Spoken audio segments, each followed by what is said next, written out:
Well, hey, how y'all? This is Earl. This is Earl's Small Segment Shop. Today, I'm going to be doing something I like to do every now and then. I've been making quite a few turn-ins using half-inch high segments. That's one of my favorites. I like half-inch high. You get more segments. I think more segments makes a better turning, but not always, but most times. So, after making a few turnings, you get stock left over, pieces that you didn't use up all the way. Stock like this piece of Purple Heart, of course I didn't use it all up. So, every now and then, I like to make a turning with many different woods. Use the pieces I got left over. Of course, then I got to cut pieces of other woods too, but you don't need a lot of one wood. You need a lot of different woods, not like this. This is enough of this wood. This is black marble wood. Some African blackwood, or no, it's Macassar ebony. Anyway, I dug up all the old stuff I got, different woods, and then I cut some new woods and pieces. So I got I think a little over 40 different woods. Now, of course, not everybody has 40 different woods. Use what you got.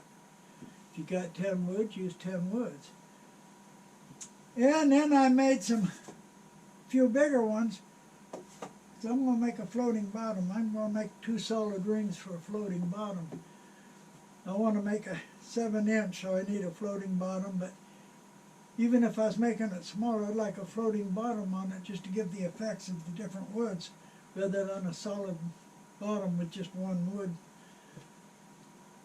And because some of these woods are rather thin, let me see here. Here's one here that's just probably 1/2 inch high segments, but some of them are pretty thin this way. Like this is pretty thick right now. Of course, I'm going to cut them all down the same as I use them, but some of these woods like this is pretty thin. So I'm going to make the turning with almost straight side, just a little bit angle out, and then I'm going to turn it out a little bit on the top ring. So I don't really need a drawing, so it's just almost straight side, just maybe a 1/4 inch out each ring. So, first thing I'm going to do is make 2 solid rings for the floating base. And I'm going to use, I think I'm going to use 20 segments per ring again, like the last turning. I got, like I said, 40 different woods, so that'll give me a good variety. And I can make each ring different. Now the floating bottoms, I got about, I think 22 different woods cut for them. So I'm going to go ahead, set that up the sled. I'm going to make a 7-inch bottom. So solid rings, 7-inch, 20 segments. Going to be cut at an angle of 9 degrees. It's going to be 1.1 inch segments. I'm going to go ahead and set it up and cut me 40 segments for 2 rings. I've got one ring cut. It sanded on the edges a little bit like I do. Now I got to check and make sure the ring's tight. Now I've got my push block on my sander calibrated using blue painter's tape as a shim so I can get it just right angle. So this is tight, ready to glue up. Might have to move a couple of segments, get them like I want them. I don't want light ones together or dark ones together. But this is ready to glue up now, the first ring.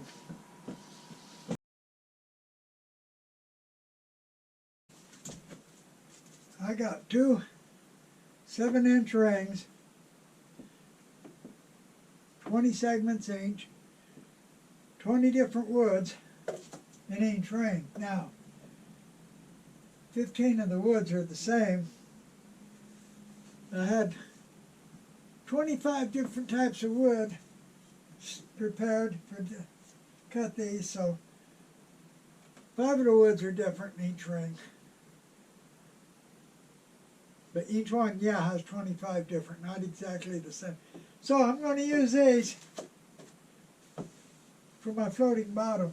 I'm going to flatten both sides of these, and then I'm going to prepare one of them to take the floating bottom and use the other one as a cover ring. So the first thing I'm going to do actually is flatten these. Got this ring prepared for the bottom. Now I'm going to turn a rabbit in here on the inside, about 1/4 inch deep, maybe 3/8 wide, I don't know, maybe not that wide, to hold the floating bottom. And then on this side, how do you mount one of these, you know? How do you mount a floating bottom? This side I'm going to glue onto a faceplate with brown paper. So then this ring is going to be the cover ring for it once I get the rabbit cut in and the floating bottom put in. So I'm going to use a homemade faceplate. They're so easy to make. I got bunches of them. And this one just happens to be the right size. So I'm going to go ahead, glue brown paper on just around the edge, put a piece of brown paper on it. Not going to bother taking this brown paper off, no need to. Then I'm going to glue the ring onto the brown paper. That way it's real easy to remove later.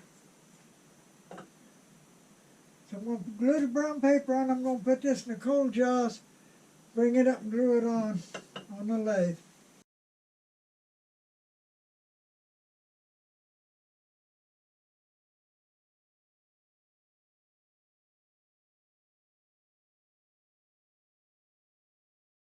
I've got it mounted now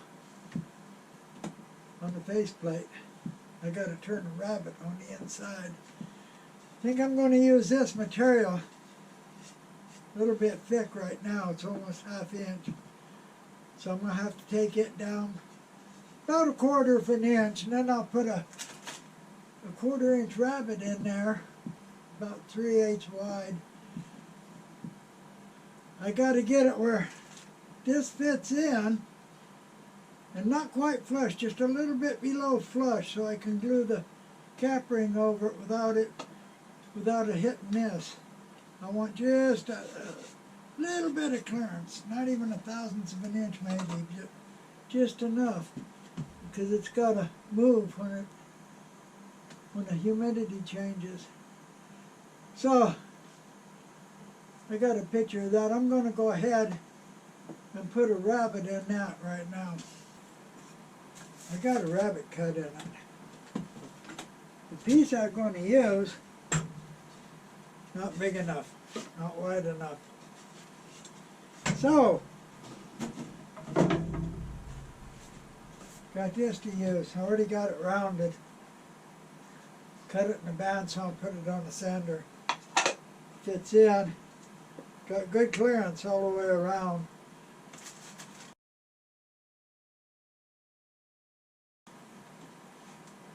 Little bit too thick, so I'm going to have to take it down some.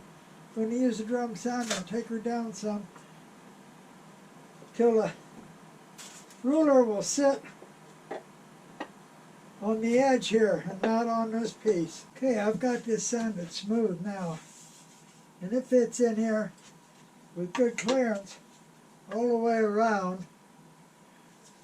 So it's called a floating bottom, but it's got a drop of glue here and here. The grain runs this way, so the wood moves in this direction.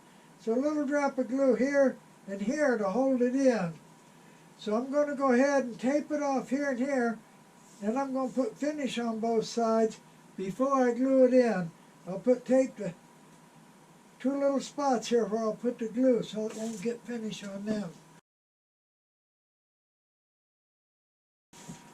I got finish all over it now, nice and shiny. All except for these two little spots where I got the tape. I'm going to take the tape off, put glue on it, glue it in, and make sure there's good clearance all the way around. So it'll be glued here and here, and it'll leave it to expand this way. So I'm going to go ahead and just put a couple of little drops of glue on it and glue it in right now. I have to put a light layer of glue all around the edge. Don't want enough glue so you get a squeeze out and get it on the floating bottom. If you get a squeeze out in there on the floating bottom, it ain't floating no more. So I got to put a light layer of glue, put it on the lathe and bring up the cover and glue it down and then let it sit for a while.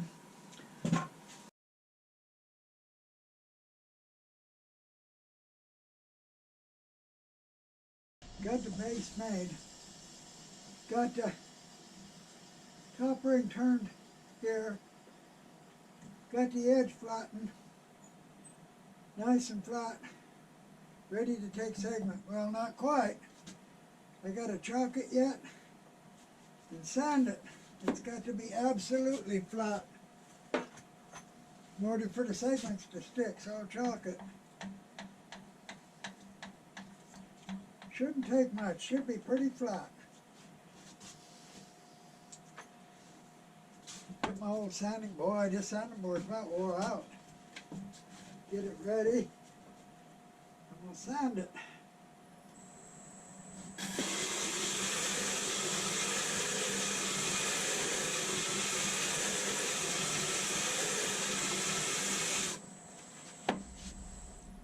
Okay, all the chalk's gone. It's ready now to take segments. The base is ready for the first row of segments. Now I measured the base and it's just under 7 inches, about 6 7/8 inches. I'm going to make a first row of segments 7 inches. Like I said, I want the sides to come up fairly straight, maybe a little bit of an angle, not much. So I got to cut 20 segments. I got my fence set at 6.3 degrees by my cheat sheet. 7-inch segments, open segment 20, open segment 0.776. I set my calipers for 0.776, set my stop block, and cut a test piece to make sure that it is 0.776 and it's just right. If it ain't, I would adjust it and cut another test block, scrap material. So now I got to pick out of all that wood 20 pieces that I want to cut segments from, make me a good mix. So I'm going to pick 20, and then I'll have to pick 20 new ones for the second ring. Some of them I may duplicate, some of them I may like to put in all the rings. I don't know, we'll see. Okay, I've got 20 woods picked out for it.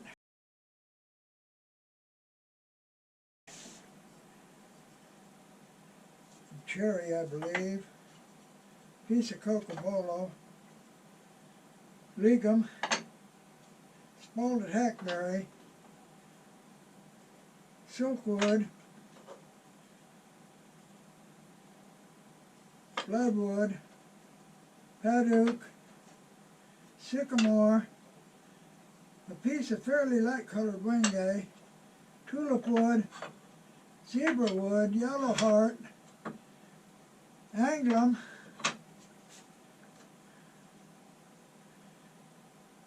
Black marble wood. Purple heart. This is Hormigo, Bacote, Maple, and Macassar Ebony. So I'm going to go ahead and cut one segment from each of these. If you were counting when I mentioned them woods up there, I only had 19. I had to add one more. So I got 20 cut now. Got them lined up in the order I want them to glue on. I may change that depending on what the bottom ring's like. I don't want to put Purple Heart right over Purple Heart or anything like that, so I could change them. Got my gluing platform set up for 7-inch. This is the commercial gluing platform I'm using today. My index wheel is already marked for 20 segments from the last project, so I'm starting with the red markers on it. So I'm going to set up and start gluing some segments on.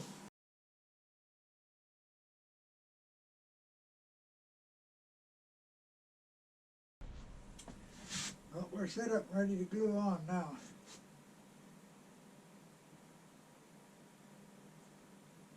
A very, very light layer of glue.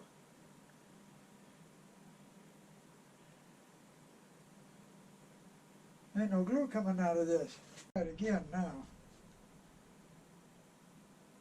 That's a little better.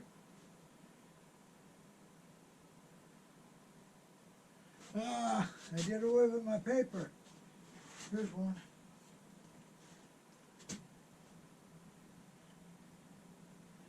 Okay, 5 seconds on here.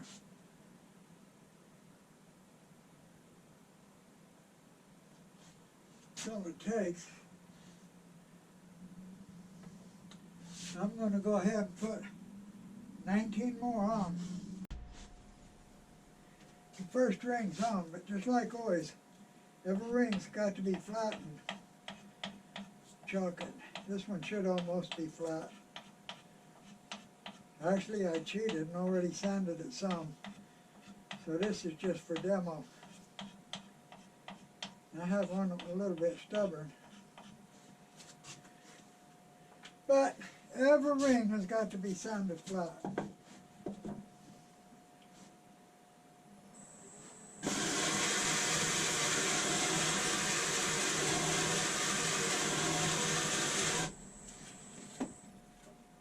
Okay, all the chalk's gone, everything's flat. Ready to glue on the second ring. I got segments cut for the second ring.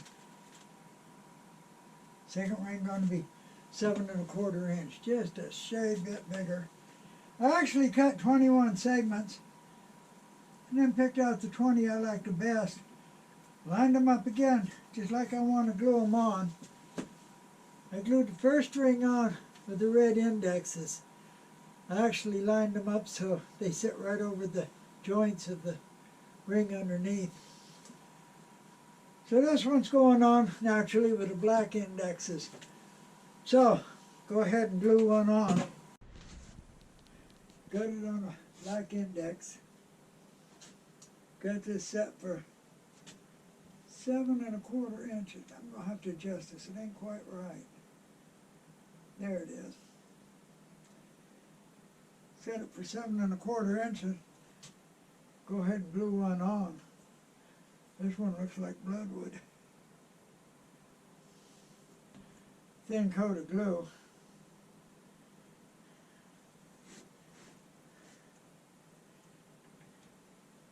Put it on for 5 seconds.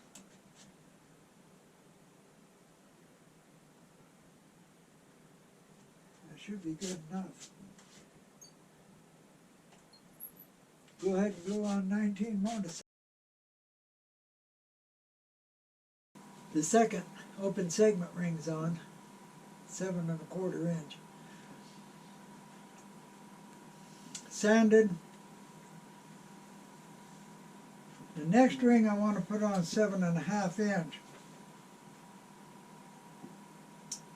Cut it at 0.83. So I've already got 20 cut. I picked 20 more. Try and mix them up each ring. You know, I got about 40 here to mix up, so trying to make all the rings different. Trying to get them, you know, the colors mixed up, light, dark, red, yellow, sycamore, Bacote, tigerwood, So I got 20 more cut at 7.5. I'm going to set up the gluing platform for 7.5 inch, and I'm going to go ahead and glue the next ring on. Now after 15 minutes, after I get it glued on, I'm going in and I'm going to start turning the bottom two open segment rings, turn them into the base a little bit.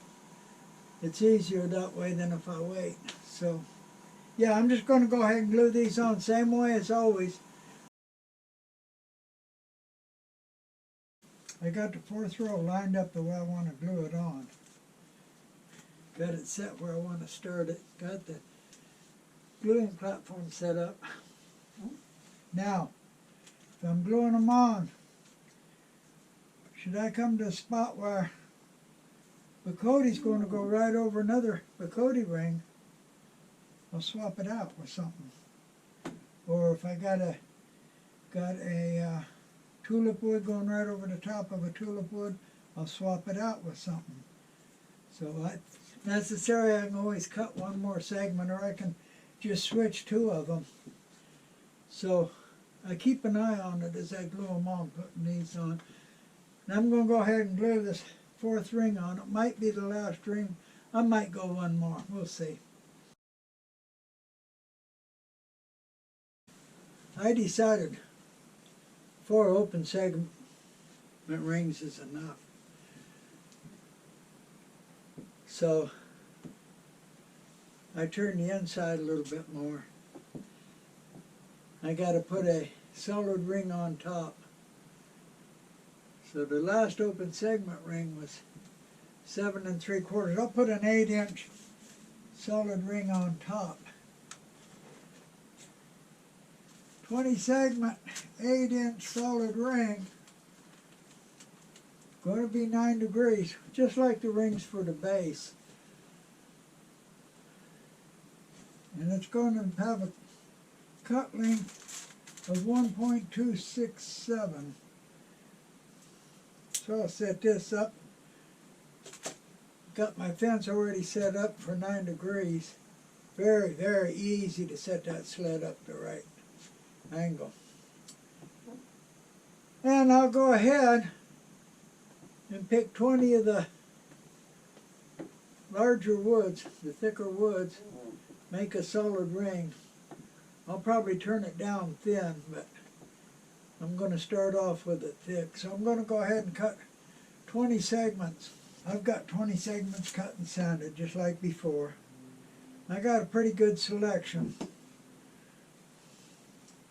of woods. And they're all tight. Now if they weren't tight, I'd put them on the sander and change the angle on one or more of them if they weren't tight. So they got to be tight before you glue them up. Or you can use the half ring glue up method if you want. I'm going to go ahead and glue these up now. And after 15 minutes I'll flatten one side and then we'll glue it on the top of the turning and let it set for 15 minutes at least, and then we'll finish it up.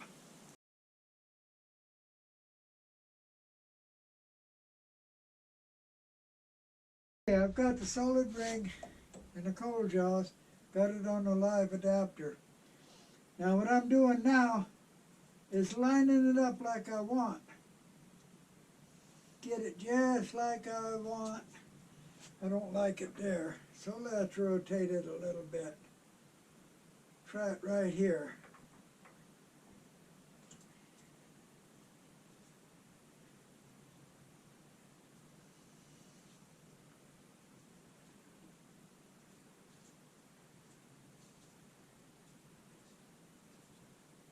Okay, that looks good. Once I get it where I want,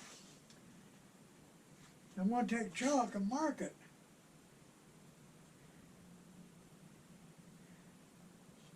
That way when I put it back on, mark both pieces here, when I put it back on, all I have to do is find the chalk marks to line it up. I don't have to look for it. Now I'll put a light layer of glue on it. again, like always, I put too much, but so be it.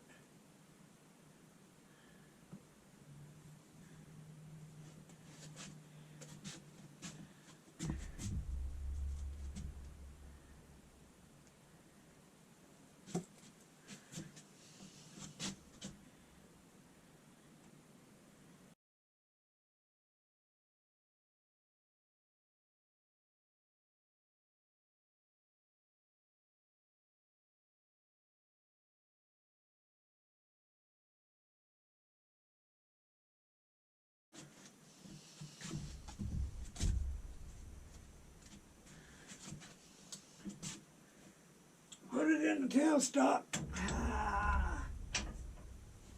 Bring her up.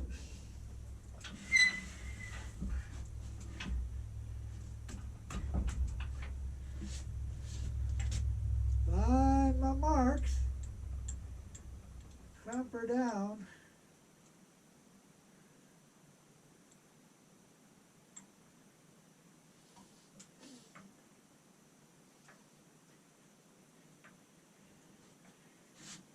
Check, make sure I got good squeeze out all the way around. Yeah. Now, just let her set for a bit and then we'll finish turning it. We'll pick up the heater noise or not. The heater's running pretty doggone cold. The solid ring's on. Time to turn it and then sand it. The problem with this is the woods. Now these kind of woods here are soft. Comparison. These are hard as a rock. So if you sand it too much, you sand away the soft woods and leave the hardwoods brown. You make a washboard effect. So you've got to turn this one as smooth as you can to start with, and then start with a 220 at the very roughest. I know you watch my sanding video and I said, start with 80 grit to get off the tool mark. You can't do it with this. You're going to sand away all the softwoods. So, using my Olin tool, I can get a pretty smooth finish. So I'm going to turn the inside and turn the outside, and then we'll take a look, take a couple of pictures before I sand it. And I'm just going to hit it with a light sandpaper, just a little bit, not much, and put finish on it. Turned it smooth. I've sanded it, not a lot, but I went all the way to 400. Now I can sand a lot at 400, it ain't going to take much off. So this is as far as I'm going. Now I'm just going to put a little bit of finish on it, inside and out. I might even spray it. Just spin it about that fast. About that fast right there. And then just spray it a little bit.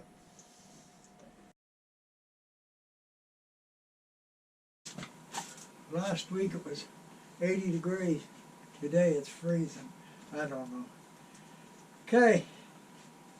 Turned, sanded a little bit, sprayed for finish. Now I got to take it off of the faceplate where the paper is. Of course it's on the faceplate with heavy brown paper. And the trick is find the right spot and part the paper.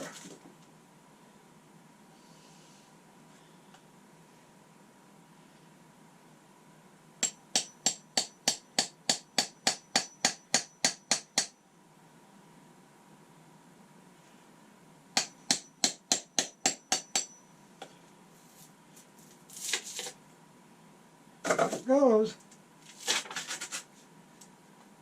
Paper tears off. Now I'll put it back on a cold jaws, grab it from the outside with the tapered pins, and turn the bottom a little bit. finish it up.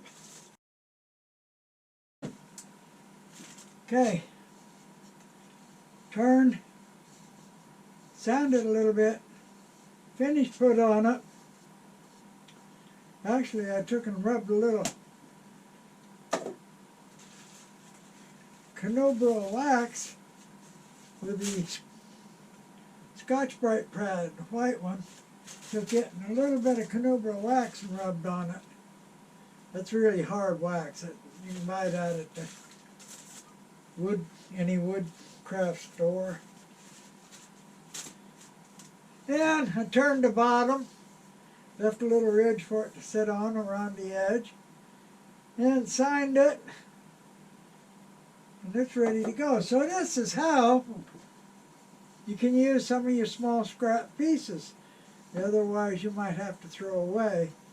And even the little tiny pieces, I get a piece like this, and that's expensive wood. I don't want to throw away. It's big enough to make one segment. Not big enough to hold the cut, not big enough to put the clamp on. And glue it on the end of another common material. This one here not so common, but and then cut one segment from it. I do that quite often. If I have material it's rare material or expensive material, I'll just glue it on another stick and get the last segment. So, easy to make, not hard at all. I don't know, some people like them, some people don't, but here's what it is.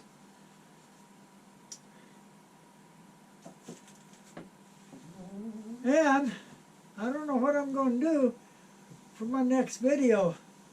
I've been thinking maybe I'll do another one on tools. I don't know, maybe. We'll see.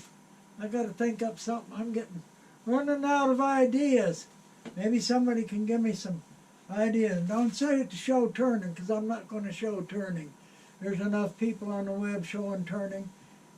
You take 100 people and 10 of them are good turners showing correct turning. 10 of them are so bad and so dangerous that I wouldn't stay in the room with them at all. And then, of course, there's everybody else somewhere between. But, I don't know. I need some ideas on things to do. What kind of turning to make. Or naturally, I want to do open segment turning, yeah. So, I'll find something. Come back and see my next video. Thank you.